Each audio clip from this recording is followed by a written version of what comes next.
네, 우이독경 시작하겠습니다. 오늘은 새해 특집으로 특별한 분 두 분을 모시고 좀 꾸며보려고 하는데요. 국회의원들 가운데 경제통으로 꼽히는 두 분을 아주 특별히 스튜디오로 모셨습니다. 한 분 한 분 소개를 해드리겠는데요. 먼저 더불어민주당의 이용호 의원 모셨고요. 어서 오세요. 예, 안녕하세요. 새해 복 많이 받으십시오. 새해 복 많이 받으시고요. 시대전환의 조정훈 의원 모셨습니다. 어서 오세요. 네, 안녕하세요. 반갑습니다. 근데 조정훈 의원님은 국회 법사위 소속이시잖아요. 그렇습니다. 근데 사실은 경제통이시잖아요. 세계은행에도 근무하셨고. 근데 어떻게 법사위로 가셨어요? 그것도 제 운명이라고 생각합니다. 저는 법사위를 지원하지 않았거든요. 네. 이래저래 하다 보니까 법사위에서 지금 활동하고 있습니다. 아니 그러니까 이용호 의원님이 평가점에서 그 경력이나 전문성 이런 걸로 볼 때 지금 법사위에 배치하면 안 되는 분이잖아요, 저분. 아니죠. 법사위에서 모든 법을 다 하기 때문에 사실 경제통 분이 법사위에 있으면서 다른 부분을 봐줘야 될 부분이 있습니다. 아, 그런가요? 예. 오, 다른 법사위원들은 경제를 잘 모르니까. 그 경제는 굉장히 디테일한 부분이 많이 있기 때문에 예. 그 어떤 하나의 단어로 이렇게 규정될 수 있는 게 아니기 때문에 의원님 말씀 맞는 게 가끔 이제 경제 법안이 저희 법사위에 올라오면 다들 절 쳐다보세요. 닌 어떻게 생각하노? 아, 그러면 있긴 있겠다. 네. 그래도 깎아봐시죠, 솔직히. 뭐 더 이상 안 여쭤보겠습니다. 네. 오늘 그러니까 이 자리에서는 좀 그 새해 경제 전망도 좀 하고 윤석열 정부에서 이제 3대 개혁 드라이브를 걸고 있어서 이게 좀 얼마나 내실 있게 제대로 진행이 될 수 있는지 이것도 좀 평가 좀 듣고 싶어서 두 분을 모셨는데 좀 하나하나 좀 풀어봤으면 좋겠는데 일단 올해의 경제 전망은 두 분 다 공이 안 좋은 거 맞죠? 예, 뭐 안 좋게 보고 올해 있습니다. 뭐 좋을 거라는 분을 제가 만나본 적이 없어갖고. 네, 뭐 저도 살얼음판에 이제 내려막길을 걸어 내려가는 느낌일 거다. 그러니까 넘어질 거냐 안 넘어질 거냐 내려가는 건 거의 확실해 보이고요. 이제 가속도가 붙을 거냐 이제 안전하게 연착륙할 거냐 이 문제만 남은 것 같습니다. 연착륙이냐 경착륙이냐 이겁니까? 네. 이용호 의원님. 바로 그 조 의원께서 살얼음판이라는 표현이 아주 정확합니다. 살얼음판은 평상시보다 경제 운영을 굉장히 조심스럽게 해야 될 자리거든요. 그렇죠. 근데 그 강이 꽁꽁 얼었을 때는 뭐 거긴 트럭도 다닐 수 있고 하는데 그런 부분을 제대로 살피지 않은 채 하면 빠지는 수가 있거든요. 지난해 말 뭐 레고랜드 사태라든지 네.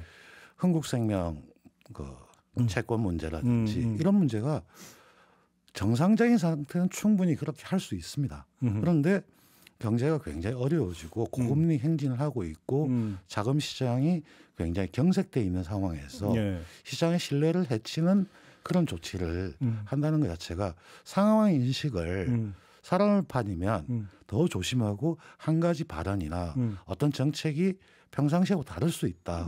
이렇게 하면서 봐야 되는 게 가장 중요합니다. 그러면 좀 좁혀서 시장 부분과 그러니까 그 정부 정책고 그러니까 두 갈래로 해서 가장 우려되는 포인트를 좀 짚어주신다면 뭐가 있을까요?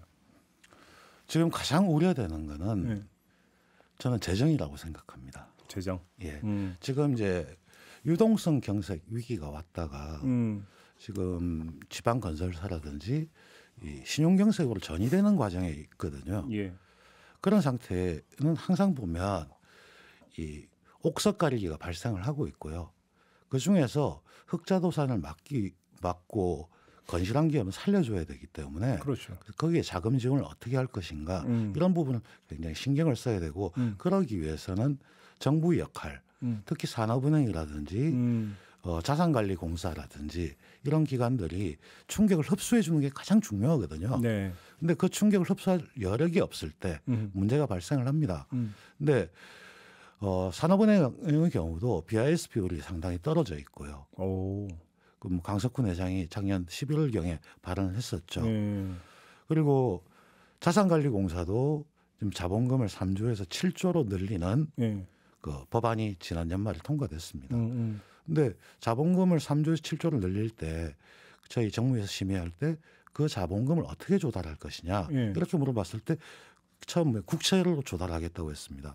근데 자금 시장이 국채가 또 발행량이 늘어나는 이런 상황이기 때문에 그때 의견을 제시한 게 시장이 좋지 않은 상태고 시장이 흔들릴 때는 국가 재정을 투입하는 것도 충분히 고려해야 된다 했고 정부도 그런다고 했습니다. 그러니까 그렇듯이 곳곳에서 이 자금 수요가 많이 정부에서 발생하고 있는 거거든요. 그 재원을 어떻게 조달할 것이냐 이런 부분에 대해서 신경을 많이 써야 되는 상황이라고 봅니다. 알겠습니다. 조정훈 의원님은. 예, 저는 의원님의 말씀에 이제 큰 틀에서는 동의하면서도 일단 시장을 더 집중해서 보면 산업적인 측면이 있고 이제 가계 우리 가정의 문제가 있을 텐데 산업적인 측면은 전 뭐니 해도 에너지 가격 상승이라고 생각합니다. 네. 우리가 산업 전반에 걸쳐서 에너지 가격이 좀 폭등하고 있지 않습니까? 그렇죠. 또 할 수 없어서 한전도 가격을 전기 가격을 인상했고요. 에너지 가격 상승은 이제 필연적으로 물가 상승으로 이어질 겁니다. 지금 뭐 고물가 지금 그렇죠. 겁나서 짜장면 떡볶이도 못 사 먹는다. 너무 올랐어요 진짜. 최소한 점심 때 10,000원 이상이죠. 네, 이제는 10,000원 이하를 찾기가 힘들어요 진짜. 예, 이제 학식이 정말 폭발적으로 인기가 있다고 하고요. 주변 분들도 학교 와서 대학생들하고 같이 식사하신다고 하더라고요. 이제 그렇게 되면 물가가 상승하면 필연적으로 금리가 상승하게 됩니다. 그러니까 금리라는 게 돈의 가치이기 때문에 물가 상승은 금리 상승을 반드시 유발하거든요. 그렇게 되기 때문에 이 소위 스태그플레이션, 성장도 없는 인플레이션은 지금 뭐 거의 상수가 되어가는 것 같습니다. 이제 이 상황에 이제 가계는 어떻게 대응하느냐? 이제 아까 말씀하신 금리가 상승하다 보니까 소위 중산층 그 이하들이 갖고 있는 자산의 가치하고 연끌한 그 주담대, 주택담보대출이 엄청나게 부담이 됐습니다. 그렇죠. 이러다 보니까 소위 월급 받고 이자 내고 쓸 돈이 없다. 그러니까 가처분 소득이 확 줄어버리는 그런 상황이 지금 발생하고 있습니다. 그래서 에너지 가격 상승으로 그리고 미국의 금리 인상으로 시작된 외부적 경제 환경이 산업적 측면에서도 어려워지고 수출도 약화되고 연쇄적으로 계속 이게 좀 연결이 되는 거죠. 예, 경제라는 게 뭐 체인 효과가 뭐 가장 명백한 곳이니까요. 그리고 우리 중산층을 필두로 한 우리 서민 경제가 갖고 있는 집의 가치가 지금 떨어지고 있어서 불안하고 거의 대부분이 집이 절대적인 자산 가치이기 때문에 또 집값의 상당 부분인 대출이자를 갚느라고 쓸 돈이 없고 근데 물가는 올라가서 사 먹을 짜장면 너무 비싸지고 그렇죠. 지금 우리 서민 경제가 굉장히 어떻게 해야 될지 답을 모르는 상태. 결론은 손가락 빨아야 된다는 얘기죠. 예, 그런 의미에서 보면 중요한 게 아까 에너지 가격, 뭐 에너지 전환에 있어 어쩔 수 없는 상황이 있습니다. 근데 우리 마음대로 안 되는 게 에너지잖아요. 그렇다면 아까 취약층, 서민층이 에너지에 취약하게 되어 있기 때문에 에너지 바우처라든지 이런 부분을 확대를 해야 됩니다. 정부 여당에서 에너지 바우처를 확대하겠다는 얘기를 했습니다. 그러나 예산 내용을 보면요. 정책은 말로 하는 게 예산에서 보여주는 거거든요. 그렇죠. 지난 2022년에 에너지 바우처 예산이 대상자가 117만이었고 그 예산 금액이 2,300억이 좀 넘었습니다. 올해 예산은요 85만 가구로 축소했습니다. 예? 그리고 그 지원 예산도 1,909억 이렇게 하면서 어떻게 거꾸로 가는 거죠? 거꾸로 갔죠. 근데 이 상황이 간다면 지금 한전의 에너지 가격 이제 1사분기 지나서 올리겠다고 하고 뭐 가격이 한 52원 정도 상승 요인이 있다. 근데 한꺼번에는 올리지는 못하겠죠. 그럼 일정 정도 올리게 된다면 그에 해당하는 취약층에 대해서 에너지 바우처는 확대를 해야 되는 겁니다. 그렇죠. 근데 확대를 안 한 채 예산안이 편성됐고 줄였다는 겁니다. 이게 바로 모순적인 거거든요. 그러니까 이런 상태로 제가 재정의 이야기를 하는 거는 결국엔 이런 부분을 해야 된다는 겁니다. 또 보면 취약차주도 금리 때문에 높아지고 지금 아파트나 부동산 경매 시장에도 경매가 입찰이 잘 안 되고 있는 상황이지 않습니까? 경매도 좀 얼어붙었어요? 예. 낙찰률이 70%대로 내려오고 있거든요. 그런 상황이면 앞으로 그 빚을 갚지 못해서 경매 처분이 되거나 하는 사람들이 많이 생기게 되어 있습니다. 그럼 그 부분을 실거주자를 어떻게 보호해야 될 것인가. 그렇죠. 이런 그 예산이 필요한 겁니다. 그래서 제가 지금 재정의 문제를 자꾸 얘기하는 게 지금 이 순간에는 이렇게 예산서를 봤을 때는 줄여놓고 근데 실제로는 예산은 늘어날 요건은 굉장히 많아지고 있고요. 그렇죠. 아까 한전의 경우도 채권 발행을 하면 또 국채를 발행할 수도 있고 재정을 투입할 수도 있는 이런 상황이 전개되는 상황인데 이런 경제 현상에서 과연 이 예산 가지고 가능할 것이냐. 그건 그렇죠. 불가능하다고 보고 당연히 이번 예산에서 저는 상반기 빠르면 1, 4분기 내에 정부 내에서 추가 경정 예산을 하자는 소리를 할 수밖에 없을 겁니다. 추경례가 나올 거다. 이게 참 그거는 보면 예산안 통과된 지가 얼마 되지도 않은 상태 속에서 예. 경제 현상은 전혀 그렇지 가고 있지 않다. 이게 정부가 재정 정책, 국가 경제를 움직이는 방향, 시각 이런 부분에서 좀 아니하다. 이런 생각을 많이 하는 거죠. 뭐 저도 위기 상황에서는 이제 위기의 경제 정책이 필요하다라고 저도 충분히 동의하고요. 주장해 왔습니다. 그 작년 문재인 정부 시절에도 저희가 1월달에 추경을 했습니다.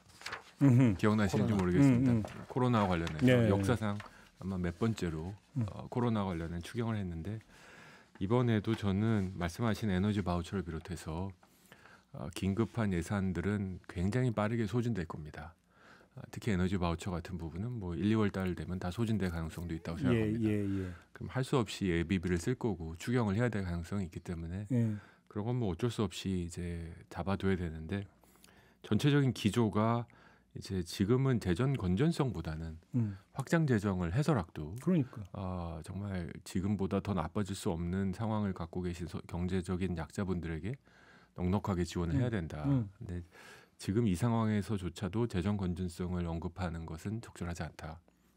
다만 또 한 가지는 지난 제가 아프게 꼬집긴 했습니다. 문재인 정부 시절에 저는 공공일자리 예산 등등으로 예산을 비효율적으로 쓴 부분도 분명히 있다. 그래서 우리 예산 여력이 조금 줄어진 면도 분명히 있다. 라는 생각도 합니다. 뭐 하지만 벌어진 일은 벌어진 일이고 이 정부의 책임은 책임이니까 확장 예산을 할 마음의 준비를 하고 있어야 되고 필요할 땐 적극적으로 풀어야 된다. 이럴 때 안 풀면 언제 푸냐라는 얘기를 할 수밖에 없습니다. 매주 화요일에 이 코너를 진행하면서 지금 두 분이 하신 말씀은 거의 매주 거의 듣다시피 했어요. 네. 그러니까 전문가들은 거의 입을 모으고 있는 게 바로 이 부분인데 네. 지금 정부는 아니라고 하는 거죠. 간단히 이야기를 하면. 아니 논리가 뭐예요? 정부의 논리가? 잘 이해를 할 수가 없습니다. 저는 우리 부총리가 처음에 그리고 윤석열 정부가 들어서고 난 다음에 재정 준칙을 이야기했고 재정 건전성을 이야기했었습니다. 네, 맞아요. 근데 지난 11월, 12월 경에 부총리가 재정 건전성이나 재정 준칙, 법제화 발언하신 걸 봤습니까? 거의 찾아보기 힘듭니다. 이미 상황은 알고 있다는 거예요. 아, 알고는 있다? 알고 있는데 구호로서 감세를 던졌어요. 거기다가. 감세는 해야 되겠어요. 근데 재정 건전성, 재정 수요는 높아지고 있으니까 애써 말을 안 하는 거라고 저는 인식을 하고 있습니다. 그렇게 보시는 거고. 조정원 의원님 어떻게 진단하세요? 제가 국회에서 정식 시작하기 전에 세계은행이라는 국제금융기구 다닐 때 했던 전문 분야 중에 하나가 재정준칙 만드는 거였습니다. 각국 다니면서 재정준칙 없으면 그거 만들어라.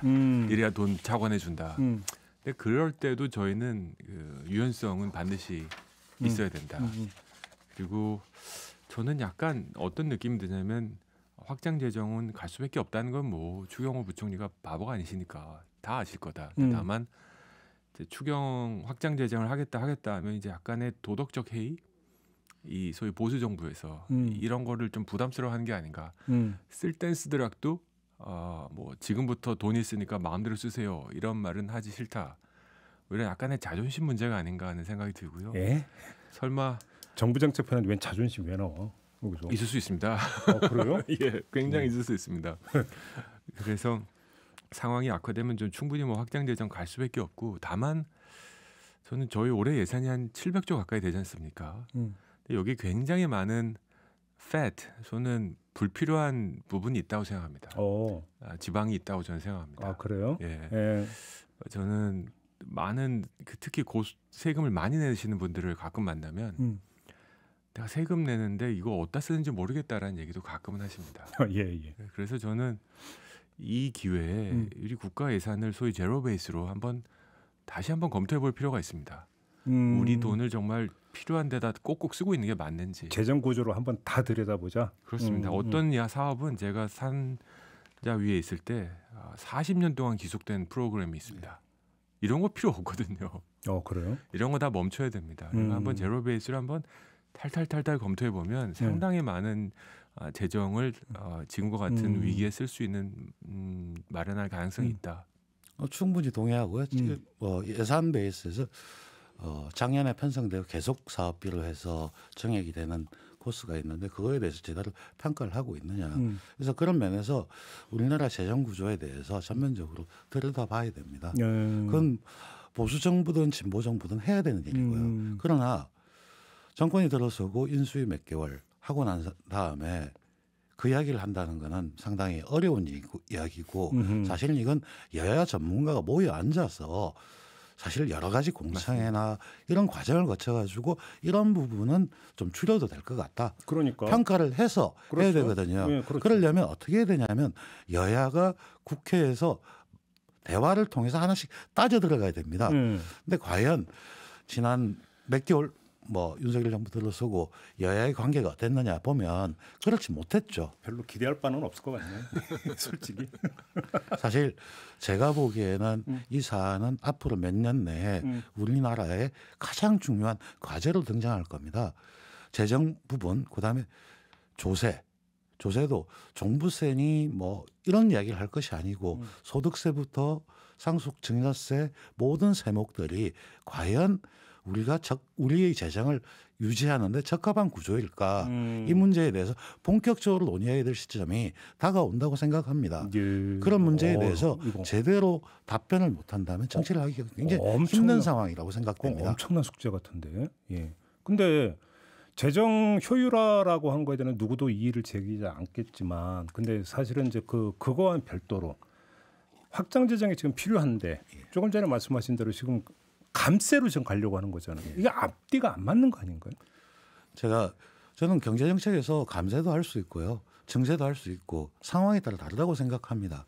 지난번에도 한번 말씀드렸듯이 우리나라 예산안이 편성될 때가 5월달, 6월달이었습니다. 네네. 근데 5월달, 6월달과 지난 연말 예산이 통과될 때의 경제 상황은 전혀 달라졌습니다. 완전히 달라졌죠. 그렇다면 그거에 대해서는 지금은 아까 이런 재정 소요가 있는 상태에서 과연 감세가 맞을까?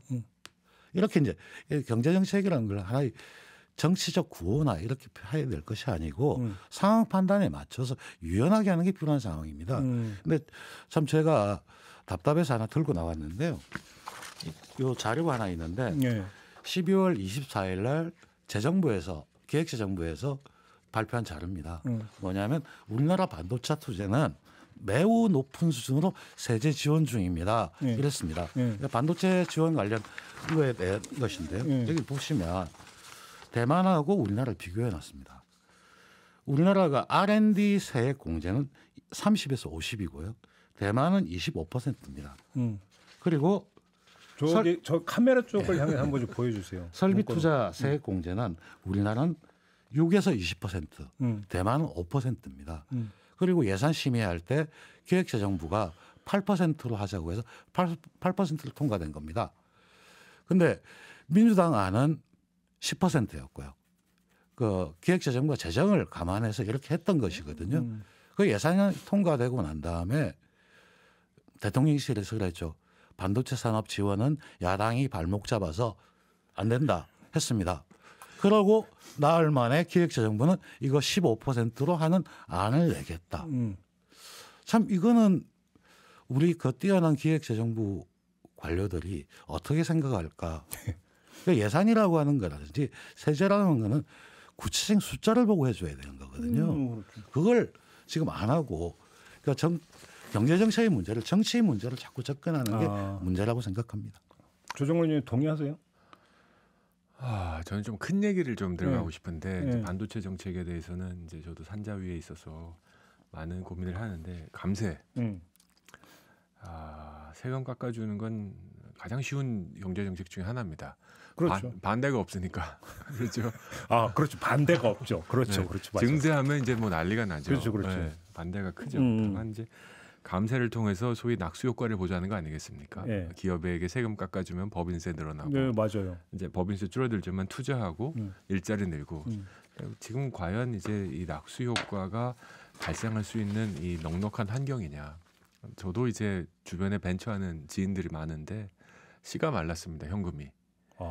그리고 투자 회사들 친구들 전화 걸어 보면 정부는 계속 채권 좀 사라고 하는데.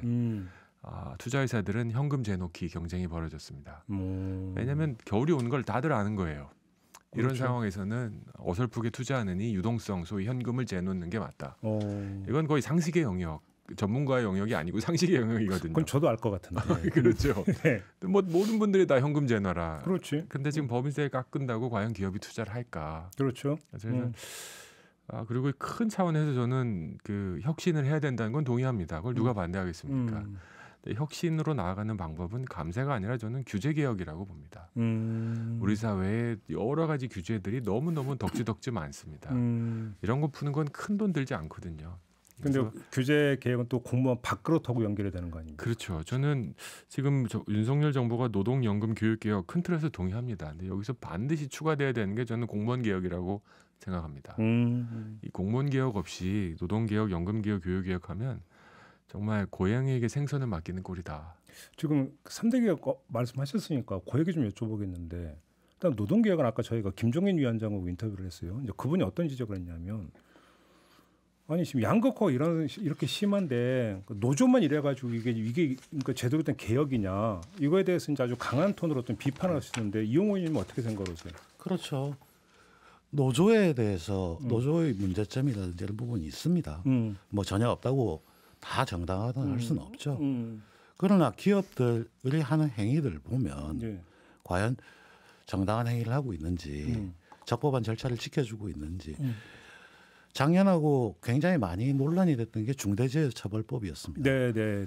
근데 과연 기업들이 그 법의 취지를 살려서 제대로 하고 있는지 따져봐야 될 겁니다. 예컨대 아까 오면서 들었었는데 네. 쿠팡의 경우에 네. 자회사를 만들어서 네, 맞아요. 그럼 자회사로 하는 거는 자회사에서 할 일이고 자신들은 그 외주화하는 거하고 똑같은 거거든요. 그렇죠.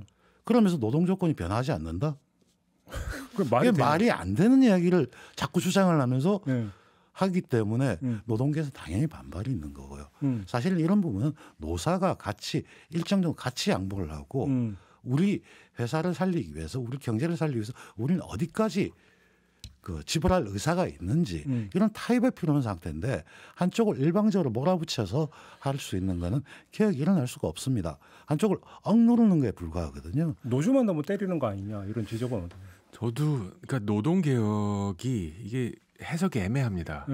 연금 개혁하면 연금을 어떻게 지속할까 뭐 이런 얘기인데요. 노동 개혁하면 이게 기업들을 위한 노동의 유연성을 강화하자는 것인지 아니면 노동자의 권리를 보장하자는 건지 그렇지. 노동 개혁이라는 단어만 들으면 이게 방향성이 좀 애매합니다. 그렇지. 근데 윤석열 정부가 지금 발표한 건 큰 틀에서 보면 재계가 오랫동안 요구해 왔던 것들을 그냥 담아낸 거예요. 그래서 기업을 위한 개혁. 그렇게 평가하시는 거고. 이 경향이 아주 강합니다. 제가 이용호 의원님 말씀하신 것처럼. 그럼 노동을 위한 노동 개혁은 뭔가? 그렇죠. 노동자들의 권익 보호를 위한 노동 개혁의 내용들이 좀 있어야 되는데. 그렇지. 너무 좀 일방적이다. 그래서 좀 얘기를 들어보려면 이제 불공정 거래 행위, 근로 감독 강화, 그다음에 노동자성을 아직 법적으로 인정 못 받는 플랫폼 노동자분들에 대한 정책, 뭐 10가지 보면 뭐 굉장히 많습니다.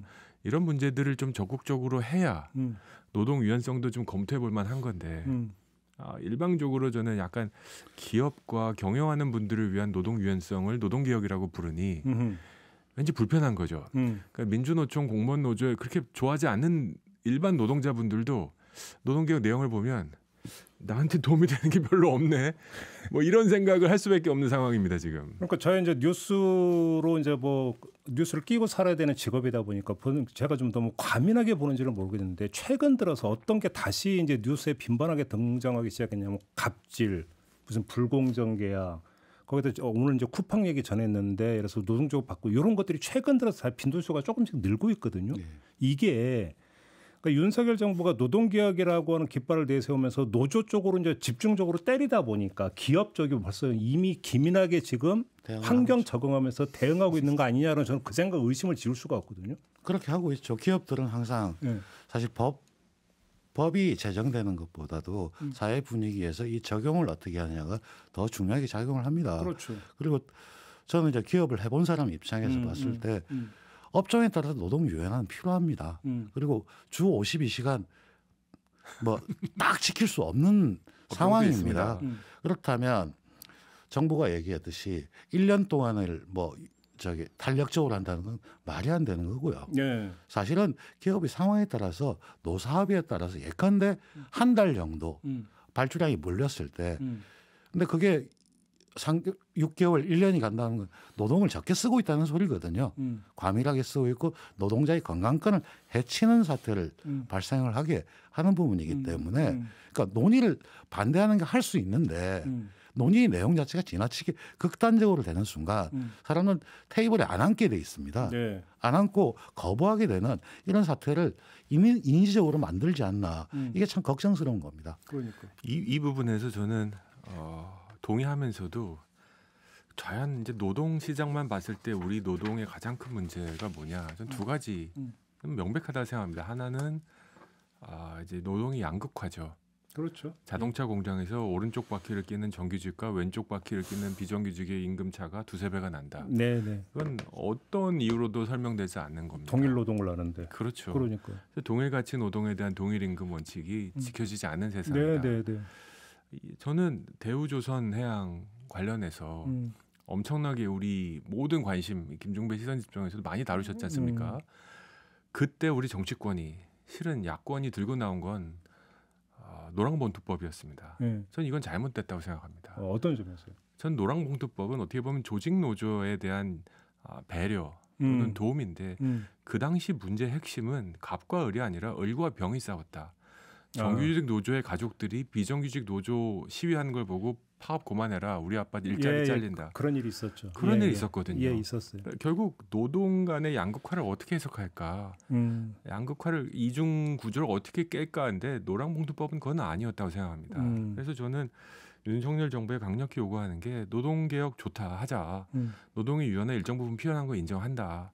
그럼에도 불구하고 노동을 위한 노동개혁안이 더 나와야 되는 거고 이게 나오지 않으면 비행기는 절대로 한 날개로 날 수 없다. 그리고 정치권에 왔을 때 우리 국민들에게 저항감을 굉장히 일으킬 거다. 그런데 지금 윤석열 정부가 하는 것은 이중 구조를 혁파를 하는데 하향 쪽으로 지금 잡고 있는 거 아닌가요? 문제는 방향성이 그게 문제 아닌가요? 그게 문제죠. 굉장히 아쉽습니다. 그런 면에서. 그러니까. 네, 좋은 개혁인데 네. 좋은 찬스가 왔는데 네. 지금 노동개혁, 교육개혁, 연금개혁 이거 실은 다 솔직히 말씀드리면 하겠다 하면 인기가 올라갈 겁니다. 근데 세부안이 발표되면 난리가 날 겁니다. 딱 맞는 지적이죠. 예. 그게 제가 국회 연금개혁 특위 멤버이기도 하거든요. 그래서 연금 얘기 좀 하시죠. 네. 진짜. 그 연금 개혁을 하자고 하는 거에 누가 반대할 사람은 아무도 없습니다. 근데 항상 뭐 정책은 악마는 디테일에 있다고 구체적인 세부 내용을 봐야 됩니다. 근데 지난 1월 3일 날 연금개혁 특위가 열렸습니다. 예. 그때 여야가 공의했던 합의가 되어 있는 사안이 있습니다. 뭐냐면 연금개혁은 제도 그러니까 재정건 고갈 문제가 아닌 노후 소득을 어떻게 보장할 건지에 포커스를 둬야 된다. 방향을 그렇게 잡겠다. 네, 그건 여야가 그 속기록을 보면 똑같이 얘기를 했습니다. 그건 괜찮은 합의가 그러니까 그게 가장 중요합니다. 그렇죠. 그다음 두 번째는 우리가 고정관념을 버려야 됩니다. 국민연금은 사회보험으로서 내가 낸 걸 나중에 받아간다고 했죠. 근데 그러면 기초연금은 연금일까요? 기초연금 세금에서 감당을 해주는 겁니다. 그렇죠. 그렇다면 기초연금을 받고 국민연금이 추가적으로 하면서 봐야 되고 그다음에 노인이 예를 들어서 65세가 되면 빈곤 없이 살기 위한 최저 소득은 얼마일까? 뭐 일부 연구에서는 월 199만 원이라고 나오기도 했습니다. 네. 그러면 과연 우리가 얼마까지 국가 재정이나 사회보험에서 해줄 수 있을까? 이런 문제를 같이 접근을 하고 우리가 지금의 형편에서는 어느 정도 빠지 못하고 그다음에 이건 보험으로 할 수 있는 부분이 있고 국가가 할 수 있는 부분이 있고 예. 이렇게 합의를 들어가야 되거든요. 예. 근데 그 틀을 벗어나서 그걸 다 제껴놓고 재정 고갈 문제 언제 고갈되느냐 이렇게 되면 당연히 인구 증가율 떨어지고 출산율 하면 그게 뭐 몇 년 차이만 고갈됩니다. 그러면 그 이야기를 계속하는 순간 아니 나는 나중에 받을 수도 없는데 내라고 그러니까 세대 간의 갈등만 하는 거거든요. 그러니까요. 사실 보면 연금이라고 하는 거는 현재 세대가 과거의 세대에 대해서 어떻게 지원한다 연대이고요. 그리고 뭐 제가 이제 청년기본자산법 이런 걸 발의했을 때도 미래의 세대, 젊은 세대들한테 우리가 또 어떻게 지원을 할 건지 이런 사회적 합의가 필요한 사안이거든요. 그리고 또 하나는 연금에서 특히 봐야 될 부분이 이런 겁니다.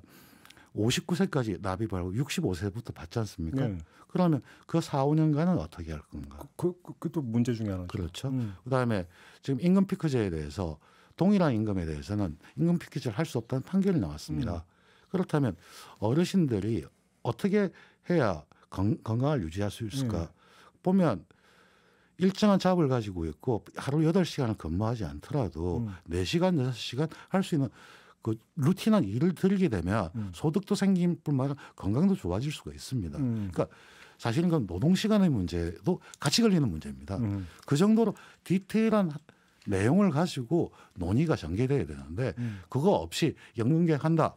그리고 어제 보고에서는 1월까지 재정 추계하겠다. 10월까지 방안 내놓겠다. 이거는 일을 하는 게 아니고 그냥 통보죠. 아니 저는 거기서 무식한 제가 볼 때 아무것도 보면 제가 볼 때 좀 납득이 안 되는 게 연금 개혁과 노동 개혁은 전혀 별개의 사항이 아니라 되게 연동이 되어 있는 거 아닙니까? 예를 들어서 임금 피크제를 어떻게 할 거냐, 그다음에 정년이 어떻게 조정이 되느냐에 따라서 국민연금에 가입하는 나이가 달라지고 내는 보험료가 달라지고 그렇습니다. 재정이 달라지고 그럼 이게 종합적으로 접근을 해야 되는 거잖아요. 근데 이거 안 되고 있는 거잖아요. 제가 그 부분에 대해서 되게 아쉽습니다. 저는 우리 사회가 왜 이렇게 거친가, 좀 이렇게 살벌한 느낌이 드는가. 엄청 열심히 살았는데 노후가 되면요, 통계상 옛날에는 2명에 1명, 지금은 10분에 4분이 빈곤층입니다. 그렇죠. 우리 곳곳에서 폐지 줍는 어르신들이 보이는 거예요. 내가 열심히 살았는데 나이 들어서 저렇게 될까? 이 두려움이 우리 모두에게 있습니다. 그렇죠. 10명 중에 4명이면 장난이 아닌 비율이거든요. 그럼요. 네, 둘 중에 하나였습니다. 몇 년 전까지만 해도. 그래서 저는 연금이라는 문제보다는 우리 사회가 노후 사회 보장이란 걸 어떻게 할 거냐. 늙으면 그냥 굶어 죽는 건 아니잖아요. 선진국이란 대한민국에서. 그럼요. 연금도 일부고 우리 이 의원님 말씀하신 대로 일할 수 있는데 여러 가지 제도상 지금 일을 할 수 있는 가능성이 조금만 고쳐주면 열어줄 수 있습니다. 이분들 200만 원, 250만 원 필요 없어요. 매기해 보면 한 50만 원, 100만 원만 받으면 일주일에 하루에 한 3-4시간, 4-5시간만 일하면 꿈의 직장이다. 제도적으로 이런 게 지금 안 돼요. 그리고 기초연금도 지금 한 70% 받나요? 그렇죠. 이렇게까지 많이 줄 필요 없다고 생각합니다. 저는 기초연금은 넉넉하게 주되 지급 대상은 좀 내릴 필요가 있다. 진짜로 필요한 분들. 왜냐하면 기초연금하고 국민연금 최저선하고 너무 붙어버리지 않습니까? 그러면 기초연금은 한 번도 기여 안 한 사람들이 받는 거라는 인식이 있고 국민연금 내가 수십 년 동안 뼈 빠지게 냈는데 받은 게 몇만 원 차이 안 나? 그럼 내가 굳이 왜 내? 이런 억울한 마음이 들 수 있거든요. 그렇죠. 그럴 수 있겠네. 그래서 이거는 우리 모든 국민이 기여했다. 우리 대한민국 사회를 만드는데. 그래서 대한민국 국민이라면 노후가 됐을 때 최소한 이 정도는 일을 하든 기초연금을 받든 국민연금을 받든 퇴직연금을 쓰든 이 정도는 받는 사회가 되어야 된다라는 공감대가 필요한데 그렇죠. 저는 이 디테일의 문제가 아니라 이 세 가지 연금 모두 이 윤석열 정부에게 아쉬운 건 짜잔 하려고 하는 것 같아요. 너 이런 거 몰랐지? 그렇지. 짜잔 박수 쳐줘 이런 건데요. 그렇죠. 이 연금과 교육, 연금 모두 첨예한 이해관계가 대립되어 있는 게 있습니다. 교육 말할 것도 없고요. 연금도 그렇고 노동도 말할 것도 없습니다. 그러니까 국회 정치에서 이게 치열하게 토론되지 않으면 일방의 승리로 끝나면요. 이거는 박수 받는 후유증이 엄청 커지죠. 박수 받는 연금이 아니라 저는 엄청난 혼란을 그리고 정치적으로도 득점이 아니라 실점할 수 있는 그런 연금 말 그대로 이거는 사회적 대타협을 해야만이 그렇죠. 되는 거잖아요. 네, 맞습니다. 밀어붙여서 될 게 아니잖아요. 그렇습니다. 특히 그렇기 때문에 사회적 대타협인데 아까 말씀드린 정년 연장의 문제입니다. 사실 60세 정년으로 있지만 정년을 좀 연장을 하고 그리고 아까 말했듯이 잡의 근무 시간 자체를 조정해 준다면 실제로 그런 경우 있었습니다. 제가 카카오뱅크를 할 때 카드 배송을 하면 대부분이 65세 이상입니다. 왜냐하면 교통비 하나도 안 들거든요. 그 문제가 근데 그분들이 우리 시스템을 좀 많이 그러다 보니까 어떠냐면 배송량이 늘어났을 때 또 그런 분들이 하루에 자기는 얼마 이상 안 하겠다고 합니다. 맞아, 힘드니까. 힘들고 나는 나와서 전철 타고 버스 타고 해서 얼마 이상 걷고 애들 용돈 주면 된다. 나머지 사실은 그게 사회적으로 건강하게 만들 수 있는 여러 가지 우리가 어르신을 배려하면서 그러니까 다양한 측면을 같이 봐야 되는 겁니다. 근데 그렇지 않고 60세냐 65세냐 늘리면 어떻게 해야 되냐 연공서열이 어떠냐 이런 식으로 A냐 B냐 이분법으로 접근하는 게 상당히 문제가 되고요. 그래서 그런 부분을 다 테이블에 올려놓고 여야가 머리를 맞대고 그리고 한 번에 만족할 수 있는 안 나올 수가 없습니다. 그러니까요. 그럴 때 우리 이 정도는 하나씩 해가자 그런 프로세스를 만드는 것이 가장 중요하다고 봅니다. 얘기 나온 김에 마저 요거까지 한번 여쭤볼게요. 두 분이 그 경제 전문가니까 기업이 움직일지가 궁금해서 좀 건데 교육 개혁의 방안 중에 하나로 교육 혁신 특구 뭔가 한다라는 거 보셨잖아요. 만들면 기업이 갑니까? 어떻게 전망을 하세요? 사실 보면 그 미국이나 선진국 같은 경우에 있어가지고 도시의 R&D는 사실 대학이 상당히 중요한 역할을 하고 있습니다. 근데 우리나라 대학이 그런 역할을 하고 있는 대학이 과연 몇 개나 될지 그리고 그 대학을 중심으로 예를 들어 R&D 체제라든지 지원 체제 그리고 기업과의 협력 특허제도 이런 부분들을 같이 정비하는 게 필요합니다. 그러나 충분히 움직일 수는 있습니다. 근데 우리한테 예를 들어 반도체 인력이 필요하다고 해서 반도체 효과를 늘려서는 문제가 해결되지 않습니다. 기초 물리학, 소재과학 이런 기초과학들이 탄탄해져야지만 산업이 그 반도체 인력들이 반도체 전공한다고 반도체 하는 게 아니거든요. 그리고 또 인력도 학부생이 아니라 오히려 이제 그렇죠. 대학원 이상의 연구 인력이고 연구 인력들에 대한 합당한 대우를 해주고 있는가. 국가에서 대학원을 졸업해서 박사학위를 받은 사람이 시간 강사를 하고 있는 상태에서 그 급여 수준을 봤을 때는 하지 말라는 소리하고 똑같은 소리거든요. 이런 제도 전반을 같이 봐야지만 대학의 역할, 거기에 기업과 협력의 역할 이런 것들이 같이 될 수가 있겠죠. 저도 이제 교육 전문가는 아니라 교육하시는 분들하고 많이 얘기를 해보는데요. 제 문제의식은 이렇습니다. 해방 이후에 우리가 근대 국가를 만들면서 정부가 이렇게 투자를 했는데 세계적 수준에 올라오지 못한 유일한 부분이 대학입니다. 그런가요? 네. 반도체 성공했죠. 네. 뭐 의학, 의료, 서비스 거의 세계 수준입니다. 그렇죠? 네, 맞아요. 세계적인 수준에 올라오지 않은 돈은 이렇게 쏟아부었는데 지금 대학밖에 안 남았습니다. 왜 그런 거예요, 그렇지? 저 이 굉장히 궁금한데요. 자, 하나는 손발을 너무 묶었다. 저는 교육부가 없어지면 대학이 산다 이런 얘기 너무 많이 들었습니다. 교육부라고 하는 중앙 부처가 있는 나라가 별로 없다면서요? 맞습니다. 네. 교육 그래서 우리가 국가교육위원회가 이번에 생겼지 않습니까? 좀 대학들한테 좀 모래주머니를 좀 빼줄 필요가 있다. 그리고 서울대학 같은 경우 우리가 지금 예산을 좀 수십조 넣었는데 지금 저 세계적인 대학으로 아직은 못 만든 거잖아요. 사립대학들도 다 그렇고요. 그래서 이제는 좀 대학 자율적인 그 한번 살아남아 보도록 움직임을 해줄 필요가 있고요.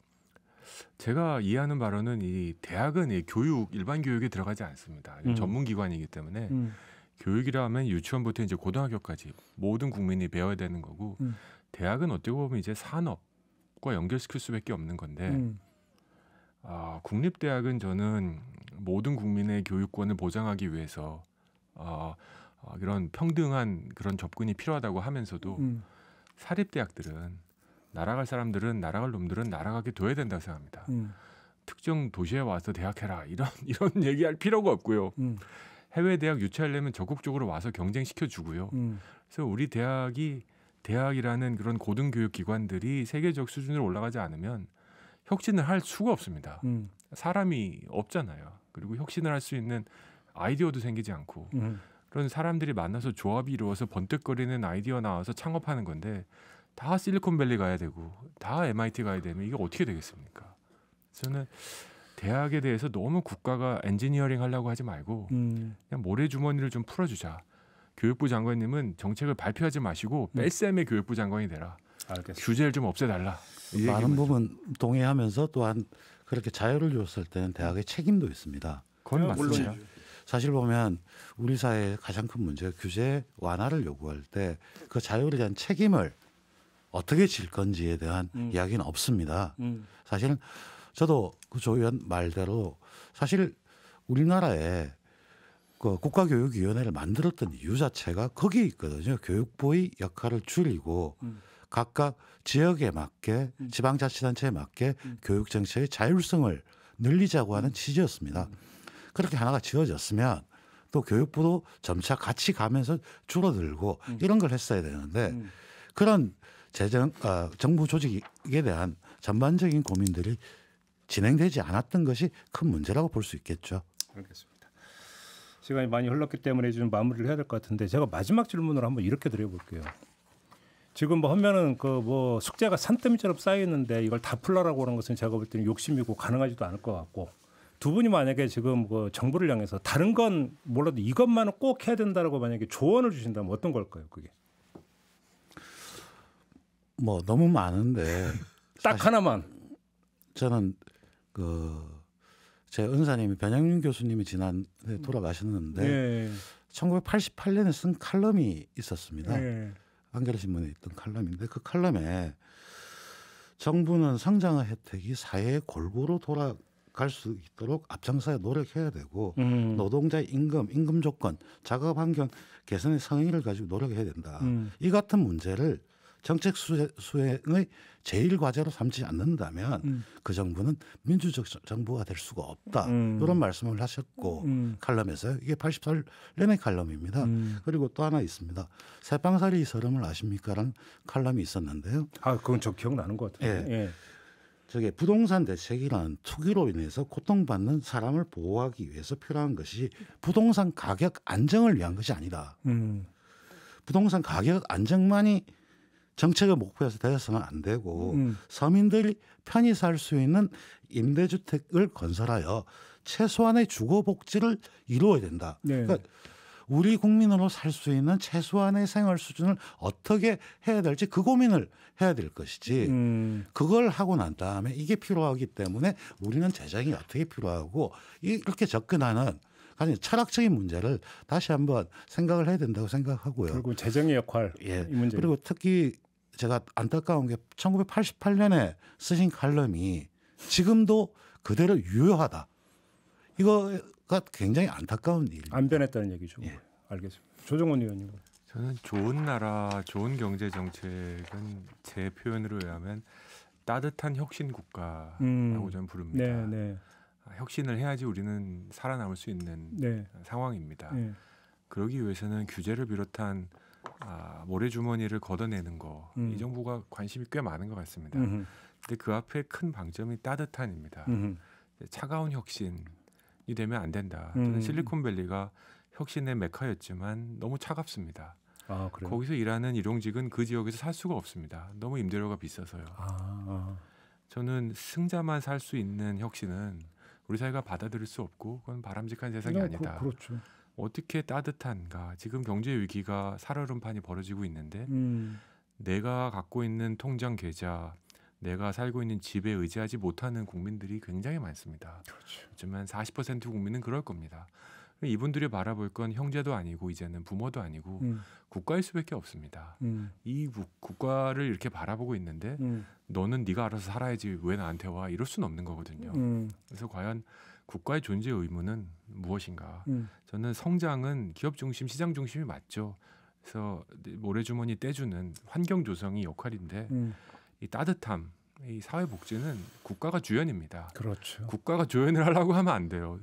그래서 조연보다는 주연의 역할에 좀 충실하는 그런 정부가 됐으면 좋겠다. 이런 두 분의 생각이 의견이 듭니다. 일치되는 것 같습니다. 네. 알겠습니다. 야당 2명만 불러놓으시니 답이 이렇게 할 수밖에 없습니다. 그러니까 최소한 게으름 피지 않고 열심히 일했으면 넉넉하게는 못 살아도 인간답게는 살 수 있게 만들어주는 게 국가의 역할 아니겠습니까? 맞습니다. 예.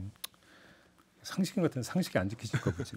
알겠습니다. 오늘 두 분 말씀은 이렇게 좀 마무리를 하도록 하겠습니다. 두 분 말씀 잘 들었습니다. 네. 네. 저도 함께 올라가겠습니다. 고맙습니다.